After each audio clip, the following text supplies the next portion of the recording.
can I do this? Can I talk to myself? So I got to San Francisco in 2009. And I had visited it before, 2005, 2005-ish. And when I say visited, I mean I had lived in Seattle from 97 till 2004-ish. 2004, I was done with Amazon.com and decided to leave the company. I was just done. I had worked so many hours for them, and I loved it. But near the ending, it just was crazy.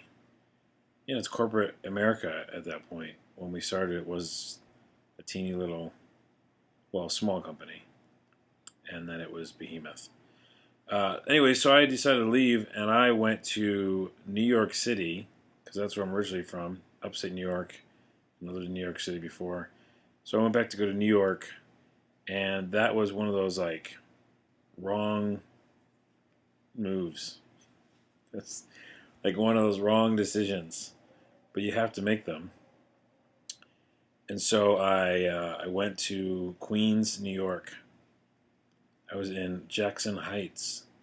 And I mean, why did I pick Queens? I don't know. I just needed to get the hell away from Seattle for some reason. I think I had thought that it was over, that time period was over, and I was from New York, and my parents were still living upstate New York. If I went to New York City, I could have the fun and really kind of get into New York more. I always feel like I always rushed through New York City when I lived there, and I lived in the outskirts of it. So go back, and then I could go upstate and see my folks and stuff.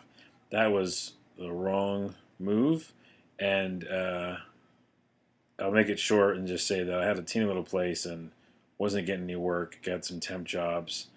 I worked at Virgin Records, actually. I remember that now, for a little while. So I didn't have much money in New York. I was pretty damn broke. And at some point, it was really bad. I remember just walking the street, I think looking for money on the floor. That's like sometimes an exaggeration from other people, but I really was. I really was looking for money. I remember going through like certain neighborhoods thinking that like this more well-off neighborhood would have better chance to find more money. That's not true. Also, when you're looking for money, you won't find it, which I know is very similar to a lot of things in life. But yeah, I could never. And then later on, when I didn't need money as much, I would always like find stuff on the floor. But yeah, I remember looking for money, finding some every once in a while. But I can't believe it. I'd come from Amazon.com, which is crazy. I don't think a lot of people know how poor I was then either. But like, I had a salary. I had a salary job. Anyways, won't dwell on that. I'll never get out of that time period. The short version is it sucked. So the low light of this trip, because that's essentially what it turned out to be, a trip, was I went out to this bar and I was trying to like kind of fit in with the locals, and my Alba Espanol, I could not speak Spanish well, and there was a lot of Spanish speaking guys in my neighborhood and also in this bar, and they kept buying me drinks, and I was like, whoa, whatever, okay, hey, I guess. And then at some point, I just remember blacking out and waking up like by an ATM in a different part of town, totally different, and kind of being pretty freaked out. I don't think I've ever been that drunk or that freaked out. I think ever. Um. So, and I did I have my wallet? I think I had my wallet. I didn't have something. I was missing something, which was pretty important. Either my keys or something. I forgot what it was. But anyways, I went home and got. I mean, I blacked out. I remember getting sick, like levels that I'm not going to talk about. And I remember being sick and blacking out and then waking up and just being like sick was a lot of places. And I remember my roommates at the time. I had roommates. I was sharing a room in like it was like one apartment, but we all had our own room. And so they were like pissed. I mean, like one was more reasonable about it, like, oh, because he got sick, he went out drinking, whatever, this kind of thing happens. The other guy was freaking out. I think that's what happened. Um, I blacked out part of this. Anyways, more of the story is it was just to kind of like, okay, it can't get any worse. This is pretty bad. Um, I didn't feel good. I wasn't like the healthiest that I'd been. Um, and I had no money, and there was no new prospects. This is a reoccurring theme, though. This idea of when the doors are all closing, then you kind of have to like listen and go, okay, well, we better do something else because it's obviously not working here. So that's what started happening in New York. So I go, okay, well, I got to get the hell out of here, and I went back to Seattle. So that was my time in New York. I brought that up because it was similar. I'd stayed in Seattle for a little while, and then thought that maybe San Francisco is where I need to be because I had friends there, and I did something similar. Geez, this was all really close together, and I'm pretty sure it's 2005 where went down to live and work in San Francisco, and it worked for almost a year, so better than the New York trip, and it wasn't as abysmal. There was a lot of weird things that happened, but I actually had a roommates, and was making some money. So it wasn't terrible, but it was weird. And then at some point, I felt like it had stopped there too, and so I went back to Seattle. So Seattle was a base for me. '97 is when it started. It's when I got there, and then I just kept going back. If like the world was giving me trouble, I was like, I know where I can go. I'll go back to Seattle. It seems to be okay there. It knows me and I know it. Um, so, anyways, did that for all the way to 2009. So 4 more years in Seattle. And during that time period, which I won't go into now, but there was touring. I was basically a music guy. Um, I went back to do music. Actually, it was one of the big things. Because I left I was a video game tester in San Francisco, testing video games for Visual Concepts, 2K Sports. Uh, but music it's always been huge to me, and making records and touring, and so I went back to be in a band.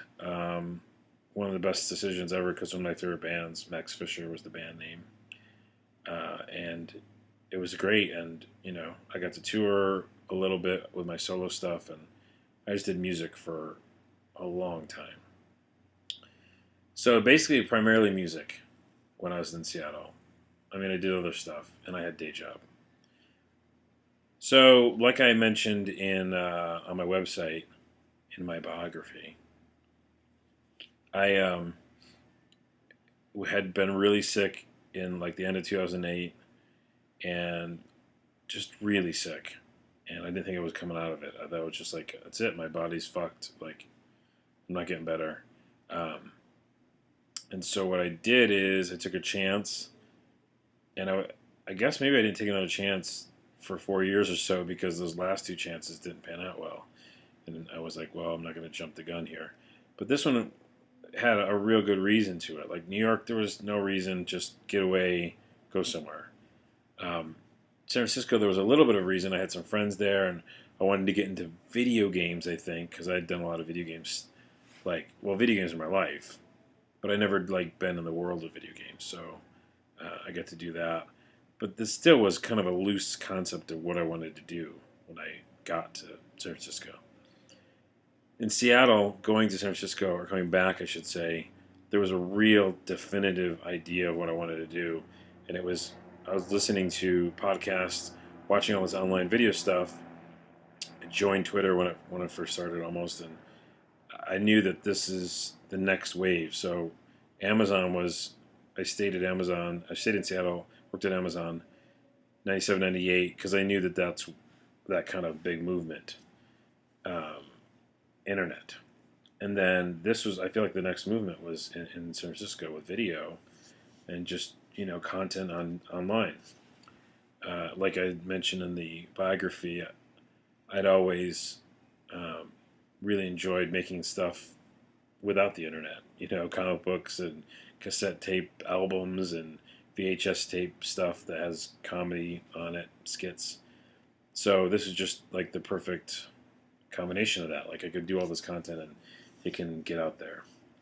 So there was a real good reason. So then that's why it worked, and that's why I could take a chance, and so I did. And yeah, I came from the tundra of Seattle, freezing cold, to San Francisco, which was beautiful and 70 and breezy. And so I lived on my friend's floor and checked Craigslist all the time for jobs, basically all day. Go eat, come back, get online, and basically visualizing working there in some capacity. Again, I think that's really important with visualizing things. I know it sounds kind of new agey, but when you put your mind on something, you don't have to necessarily like say exactly what it is. It's just more of like a general direction. And I knew that all that kind of stuff that I wanted to work with video and the internet and entertainment was something that I wanted to do, but I just didn't know how I was going to get there. So I found a job, a little company called Mevio.